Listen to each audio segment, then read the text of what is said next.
this story is pretty dang weird and did not go the way I expected it to.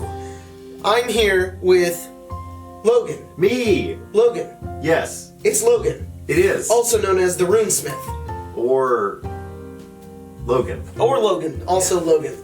And we were playing Stormlands, which is the kind of the successor to Immortals, which I talked about before. One of my old games is now a newer game. It's just an off-screen, long-running custom Yep, game. it's just a game that we play in our downtime sometimes. And Logan was playing Stibbles. Stibbles McScooples, the author of a book that I'm writing. He is a gnome druid who's just the most relaxed and chill character in all of D&D. He's so chill, man. Yeah, just like the worst shit could happen in anyone's life and you just be like, well, shit, man. And it's really funny because you don't give him like an old man voice. You're just like, oh, okay. Like it's just your normal He's voice. really old, like he's seen so much. And he's just this dude, and he looks like the Travelocity gnome. Exactly like a Travelocity gnome with a big-ass backpack. So, this game is not our first game, not our second game. It's Session 0. And it's Session 0 Level with... 1? Level 2. I think you were level 2. I'm pretty sure we were level 1. Really? We could have accomplished this at level Probably at level 1. And you guys, you're with Jordan, and you're doing your Session 0 with him. 1. Jordan Roberts. Jordan Who Roberts. is playing Kurt Savory. Kurt Savory is a half-elf who likes to present themselves in very different ways. They have right. like a male presentation and a female presentation, and I think the female can also be tiefling, but it's like obsessed with makeup, and it's just like it's great. Woman performer who dresses up in male drag, which is something I hadn't heard of. And then sometimes we'll also dress up in female drag. Jordan's playing a sorcerer half-elf. You have That character and sort a of performer, Yeah. and a Travelocity gnome. And like Jordan is like insane. Like all of these things, he's talking to me all about his backstory, all this stuff. He's got like a bunch of different like makeup performances that he can do, and you're just. So my short little backstory is that I lived in a normal forest gnome home, and then a bunch of bad shit happened to me, like the worst stuff possible that could happen in a normal person's life. On my honeymoon, my wife fell off a cliff and died. My home flooded in, and I basically lost all my life savings because it was invested in the ring that fell off the cliff with her. Oops. So I was like, fuck it, I'm going south forever. I just walked and walked. For hundreds of years, I became a druid. Just cause. It happened. It just happened. It's like, oh, I can I met turn a guy. into animals now. I met a guy who was really fucking high. He's like, hey man, you want to be a druid? And I was like, sure, whatever. You want to be a druid, dude? You want some good berries, man? Do you want some druid craft? And you were just like, Look, you can make like flowers and shit. And I was like, that's pretty cool. I'll take it. Alright, that's fine. So that's your character. Yeah.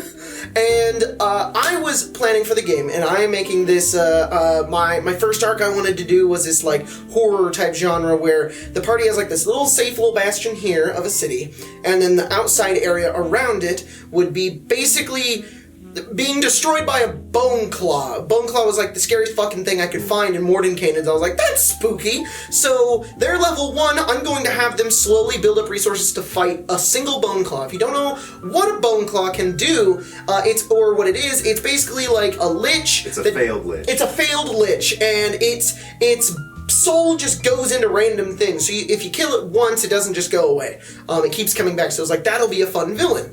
So I want to introduce the Bone Claw into each party member. So I had 6 people playing. I did 3 Session 0s, and I had them each introduce the Bone Claw a different way. With one group, they fought it and like died and then came back to life and had to go about some other things. Another group just encountered something that had happened to it. And what I was going to do to you guys is I was going to have you encounter, do both. You were going to encounter it, but also see what it can do and be like freaked the fuck out by it. So I was trying to scare you. We really weren't supposed to fight it. We were supposed to run. At all, not at all. Because it's like challenge 12 or something. It's insane. So, I set it up. You guys are in a tavern, and you guys do this little performance. You and Kurt are like making the fire like go about, and you're like telling a story or whatever. Like magic and illusions as a forest gnome to make the performance more interesting. And it was great, and it was fun, and I was like, yay! It was all this, and then a woman comes running into the tavern, and she's like, I was just at the tavern down the road this way to the north. I don't fucking somewhere upriver. There's nobody there, and there were bodies, and I don't know what's going on. And then you two are like, well, shit, I guess we'll go look into this. Got nothing better to do. I guess we should go on the adventure then in this D&D game we're playing. So you guys make your way off, and you fight some skeletons, and you find out that there's something coming up from up the river, so you guys go up the river, and you find this tavern sitting in the distance. It's resting above a lake, like on a road, so it's like a really big lake, too. So we found this up the river, and we go in, and there's corpses everywhere. Yep. Like, you open the door, it hits a corpse, the stench is overwhelming. I think I threw up. You threw up, and then Kurt was like going in with like a handkerchief, and you were like, I can't do it, man. Like I can't go in there. And he's like, And Stibbles is like kind of a douche, like just a little bit. So he's like, you go in. I'll be fine out here. I'll wait. And then I see the bone claw in the distance. So I had it like the bone claw was gonna like creep up on them and like see them in the distance, had this glowing orange eyes, it had a hood, it could teleport, and it was just staring at them from a distance. So Stibbles is standing outside the tavern like, well, Kurt's gonna die, but at least I'll hear his yells and be able to run away. Oh! And I run to the tavern. And you're like running, and you're like, ah! Ah! It's awful for you. You guys decide to go back. So I gather myself. Kurt goes upstairs in the tavern and finds a little bit more evidence about what happened. I go over to the booze shelf, and I'm like, I'll take that. You're just taking expensive booze as you're like stepping in blood. Like pile up corpses to get to the top shelf. And then you just get up there and we get to, sweet. Teleport? You go back outside and it's not there anymore. Yeah, and I take Kurt hear outside. Footsteps above you, insinuating it may be in the tavern. It was. It's upstairs above you in the tavern, and you guys are like freaking the fuck out. You don't know what to do.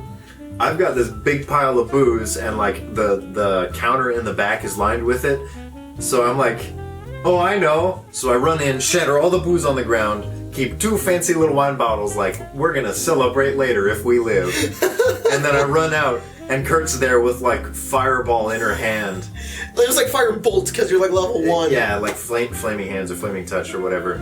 And he was like, you got anything funny to say? Any one-liners? And I was like, no! Do it! I was like, I'll wait. And I was like, and I was sitting there like, it's gonna come kill you. So a hand comes out of the top of the ceiling. It's this long, creepy looking hand. It's made out of bone, out of the roof, and it's like climbing out to go over. And he's just like, oh well.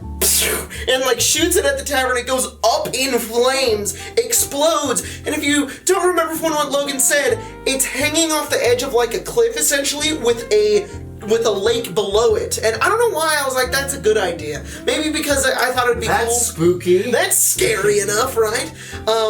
So it burns, and they hear the scream of the bone claw from inside. The tavern falls into the river on fire, and there's just an explosion, and it's gone. So this is fire damage, powder keg explosion, bludgeoning damage from the fall in the collapsing building, and you're getting washed away. We're just standing there like we don't fucking know what to do. We're just watching as it crashes down. You watch it go down. You're like, yeah. We're like, oh, high five. This was just supposed to be like a scary encounter to introduce the bad guy. So later on, when they get drunk and walk to the next town and they meet the rest of the party, we get wasted and start flirting with other adventurers. You guys show up and they're like, oh my gosh, you heard about this bone claw? It's like, we died to them. We died and we had to fight it. It was awful. Have suffered. Our resources were burned. Yeah, we've seen people killed. Yeah, we fucking killed it, man. It's flushed it down a river on fire. Luckily, that's not how it dies because it can just come back, which was good. But what the fuck, dude? Not to mention. mention this character also continues to fight it again later on by being on the back of 8 giant snakes while being this big. Yeah, I was shrunken via a potion turned into 1 inch, and I can summon animals. It's the best spell in the game.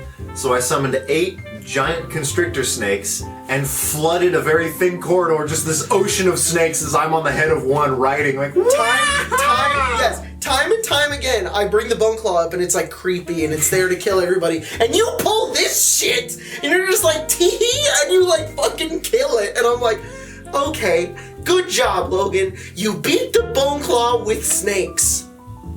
Yeah, basically he was constricted, like grappled 8 times over. Every single limb had a big ass boa snake on it.